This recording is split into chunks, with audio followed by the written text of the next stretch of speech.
Hi, it's Joy and today I'm going to be watching The Gifted Season 2 Episode 4 Outmatched.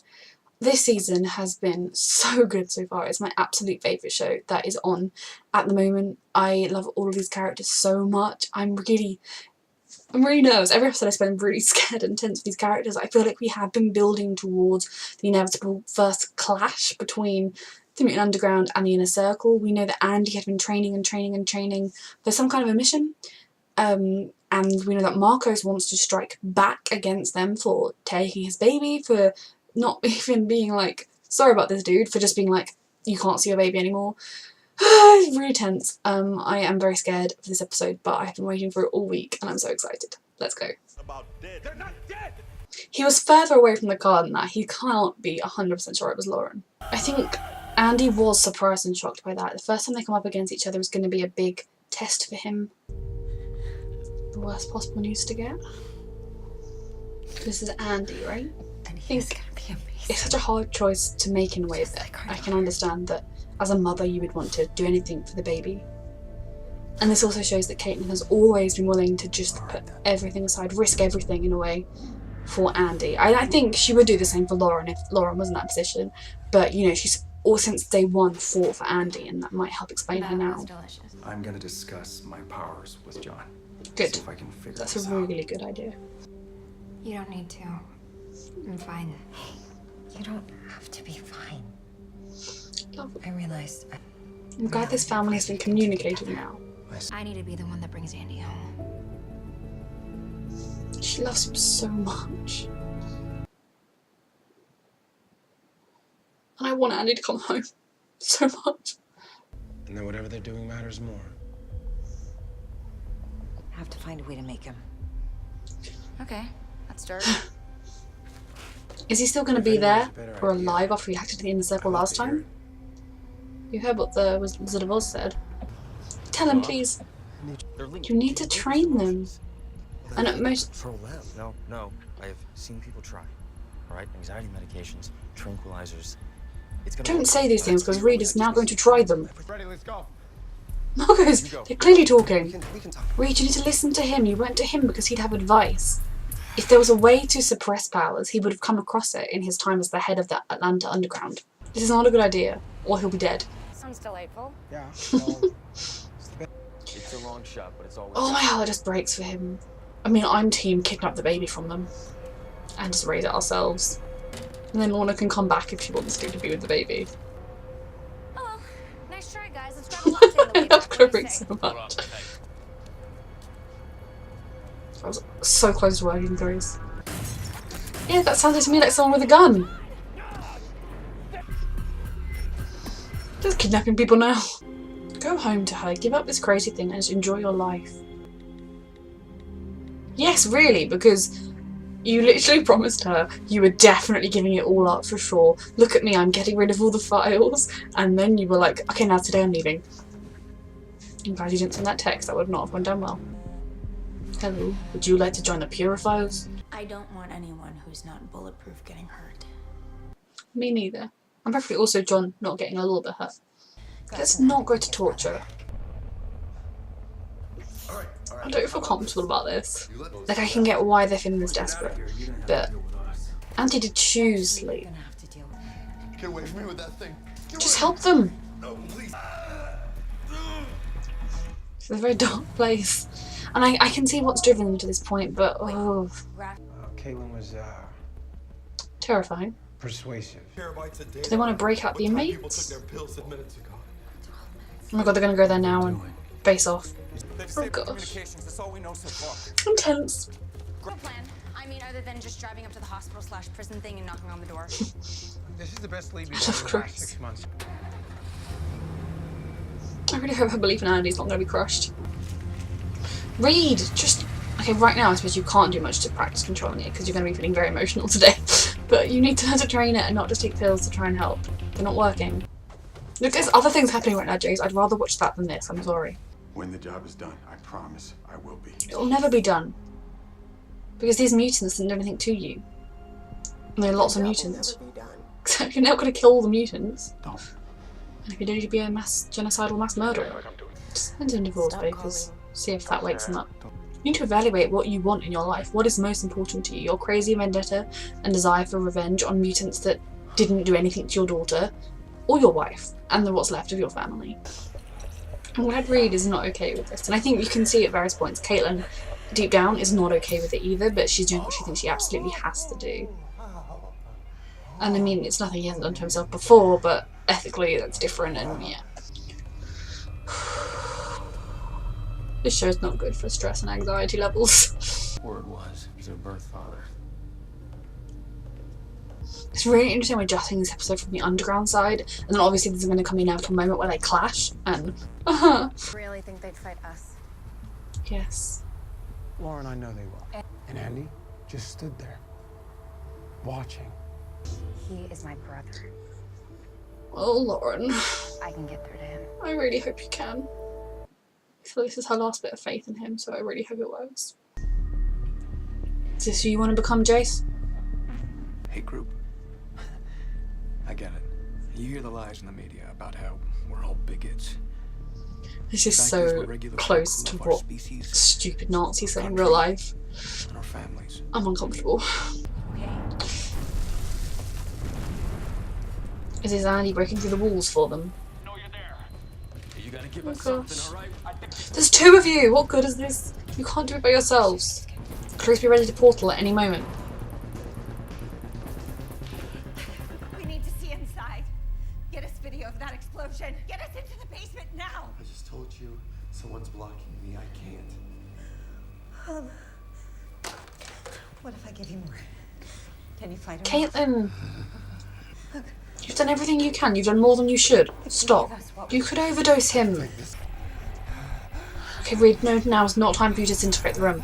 Lorna, Andy. He's looking really happy amidst all this destruction and terror. Be quieter, please. She'll fight you. She believes in why she's here. There's a lot of metal around. It's gonna be so horrible watching their belief in the people they love die. Just go! Portal or run. They're killing each other. Andy and Lorna right there. We can't just leave these people here. Lorna knows they're good. So they'd want to help people. Even if you got Lorna now, she hasn't got the baby with her. Oh god. Anyone could have called that happening, Caitlin. Oh. I feel sick. She can block the car.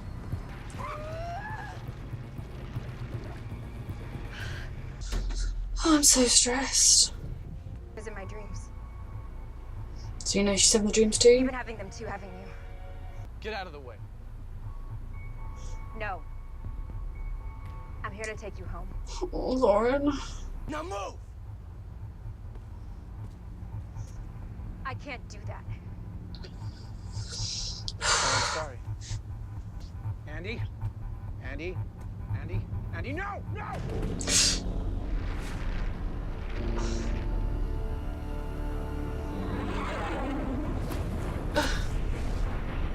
Oh my god.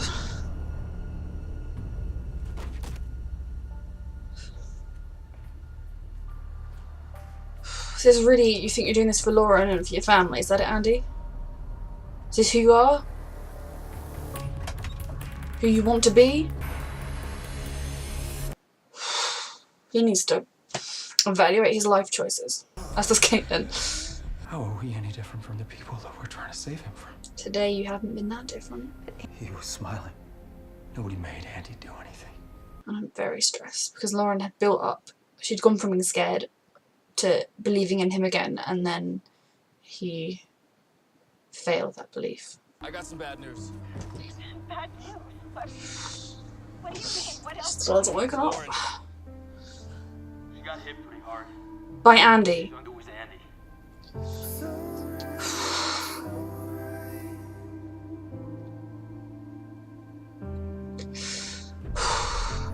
This is what your desperate quest has done. I hope from this moment onwards they're going to approach it differently. I think it's the first time Caitlin's had to fully accept how really don't disintegrate your wife, please. Okay, I'm already close enough to crying as it is without you disintegrating anything or anyone. Someone can help you learn to train, okay? Just right now, calm. God damn this show, it's gonna kill me. Can't fight it, you have to just learn to train.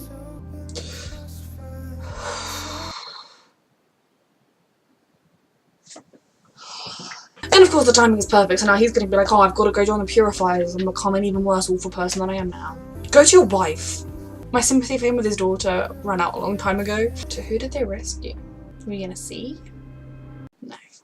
That was a really horrible place to end it. I feel like I need to take a minute. I don't even know. I was so close to crying.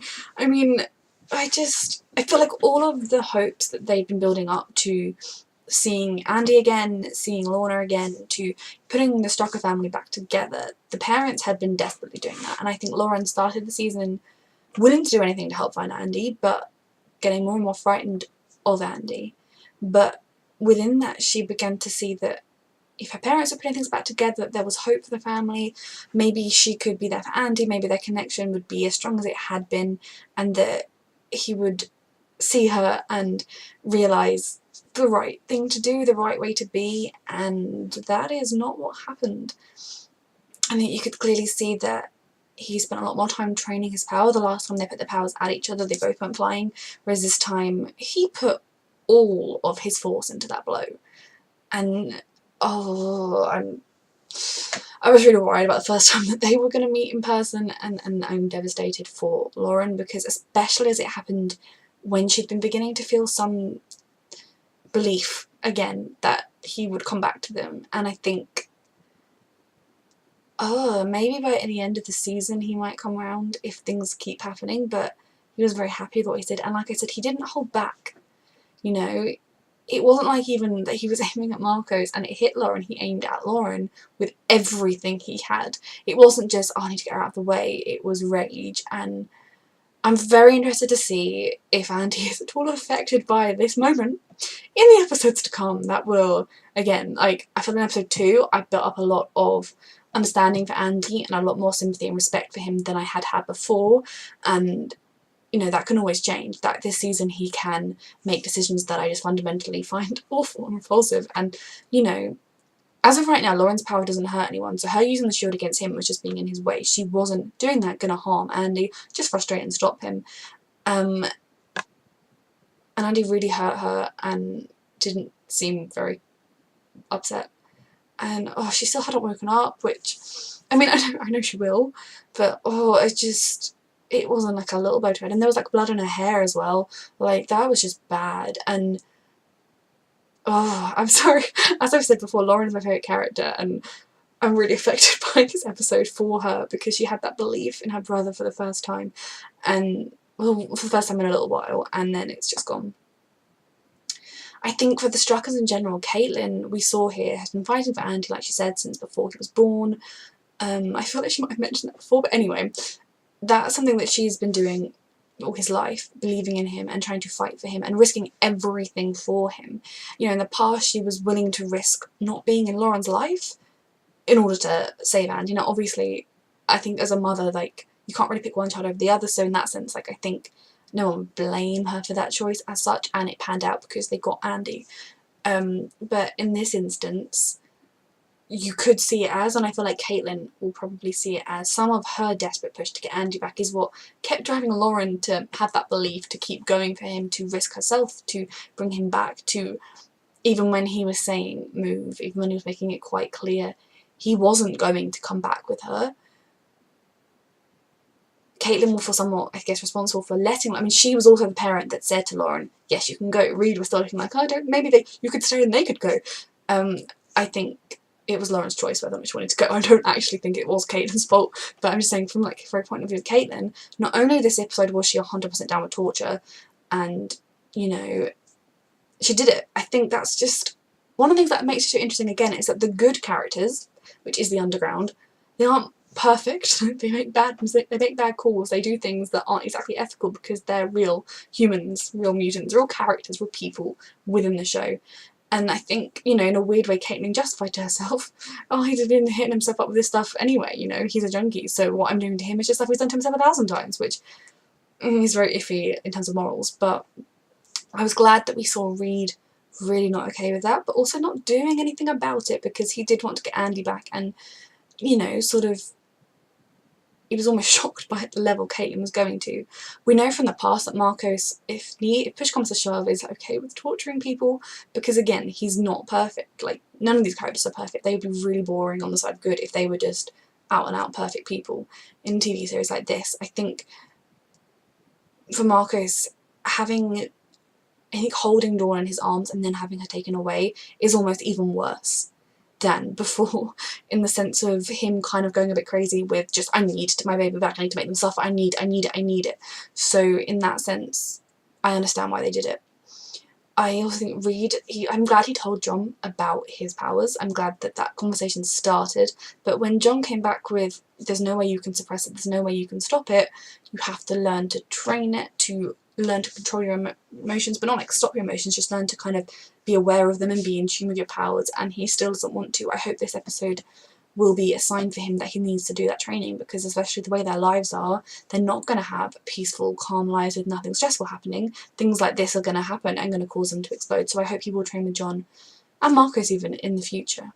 I thought it was really interesting the way that we just saw this from, until the last scene, from the point of view of the underground. We saw them piecing together the Circle's plan, the Inner Circle's plan. We saw them coming up against them, fighting them. That was I enjoyed the way they did that. I think I would rather that than an episode more from the Inner Circle point of view without much of the underground. But I'm guessing we'll have one of those at some point to balance it up. But I think the core of our show's characters stay with the underground. You know, I know my allegiance is with the underground over the Inner Circle. And again, the more questionable stuff that Lorna and Andy and Sage, you know, we don't see her very much, but she's around, do, the more stuff that they're okay with, the more innocent people getting hurt that they support, the less I will be able to understand their decisions. So for me, Andy, in a way, I could forgive and move past the incident in this episode if he feels quite bad about it, and maybe the next time he faces Lauren, he's a little bit wobblier with it. Like, I could see a maybe part of this being a bit of bravado, being a bit of, oh, Reba told me, she calls me Andrew, she treats me like an adult, I've got to stand up to my friends too, yeah, Lauren, ultimately this is going to help her, so whack. You know, okay, yeah, I could sort of forgive him in time and see him grow from it and develop morals along that are more in keeping with his sisters. You know, Lauren was not okay with the concept of torture, and the same way that Reed wasn't. And I think Caitlin, you saw moments on her face when she knew what she was doing was not good, but her desire to get Andy back, she would do anything. And then we have Jace Turner, who is still the plotline that when it comes on, I'm kind of like, oh, like I'm really tense with the rest of the stuff. I don't hate his plotline. I think he's an interesting character, but I just think I have no sympathy for him at all at this point. Any sympathy I had for him has gone. He needs to go back to his wife and just live a life. He's on a crazy mission of vengeance against mutants. I mean, okay, the Frost Sisters hurt his people. Everyone else that he's hunting, you know, the Struckers, people like that, they didn't hurt him. They didn't do anything wrong. And he's just attacking them. So I don't like him, but he can be an interesting character. It's just in episodes like this that are so tense, it's kind of frustrating when it cuts to a really slow plotline that goes to the inevitable conclusion of him joining the Purifiers. But, you know, we'll see where that goes in the future. I'm sure that's going to cause me a lot of stress and tension. And who was the mutant that they saved? Are they a mutant that has some sort of thing where they can't be in the light? Is that why they were covered up the whole time? Or were they just covered up so we couldn't see who they were? That was very intriguing, and I'm excited to see who that is. And also terrified, because whoever it is, even if they're not a criminal who deserves to be locked up, I don't think anyone deserves to be locked up in that place, but even if they're not someone that deserves to be behind bars for doing criminal activities like most of the Inner Circle should be, they probably are not someone I'd want with the Inner Circle if they go to all this trouble to get them. They're probably someone I'd rather join the Mutant Underground or even the Morlocks, that's what they were called, wasn't it? So this was a really good episode. It was a really tense episode. I felt sick for a lot of it. And that ending, oh, this show manages to just make me feel like I'm going to die from tension and then just sucker punch me with emotion and I'm not okay. Like, just, oh, I think for all of them, I mean, obviously Clarice has since day one been kind of like not on board with the let's find Lorna and Andy scenario, but being more like, well, what is this realistically going to achieve? How are we going to do this? Are they going to come with us? I guess partly because she's the person that was least tied to Andy and Lorna, and even Sage and that lot who they're not too fussed about getting back, because obviously she'd only been there for the length of the season. So in the same way that the Struckers could probably live with Lorna staying, and Marcos could probably live with Andy staying, as much as they liked each other, as much as they were friends, she's not got the strong bonds with, obviously, Marcos is, you know, the person he loves, although that love might be diminishing, and his baby, oh my god, his innocent baby, and then for the Struckers, and then for John, sorry, his best friend who, you know, he helped start the underground in Atlanta with, they've been through everything together, they were the ones together that recruited Marcos even, you know, he's got the longest bond with Lorna. And then you've got the Struckers who, it's obviously their son and their brother, they're going to want him back. I think Clarice was always the one that was seeing it almost more from the point of view we were seeing it from, of kind of helping them, supporting them, because, you know, they're friends, she cares about them, and yeah, it would be great if we could get them back, but being far more kind of, what are we really going to do here? I think the fact that Lorna let all the prisoners free, now you could see that, I think, like, a part of Lorna would be doing that because they deserve to be free, because no one should be locked up in a place like that, and especially not mutants, from her very pro-mutant stance. But at the same time, she also did it because she knew that they were not good people necessarily, and there would probably be a bit of chaos that John and Clarice would stop and deal with. Just that ending has... I didn't want that to be the final scene that we saw of the underground, with Lauren being hurt, with John and Clarice and Marcos just being with her, just like, she's injured, I'm really sorry to tell you that, with the Strucker parents falling apart because they kind of let this happen, and then Reed almost disintegrated his wife, which was, you know, I don't think I could have taken that on top of everything, Lauren waking up when her mum was gone because her dad disintegrated, and that would have been unfortunate. But I think it was such a powerful ending, and I'm kind of still in shock from it. I'm sorry if this ramble has been all over the place or not made any sense, because I think when I press stop on my recording, my camera, I don't know what are words, I'm just going to sit here like, oh my god. So I would have just liked a scene at least where they were all back together and they could all kind of be sad together, and then maybe Lauren woke up so I could see my favourite character awake at the end of the episode. But yes, that was this show. So this show will be the death of me, and it will very likely be caught on camera, so you know who to sue when I die, and what to put on my gravestone, killed by the gifted. So yeah, thank you for watching.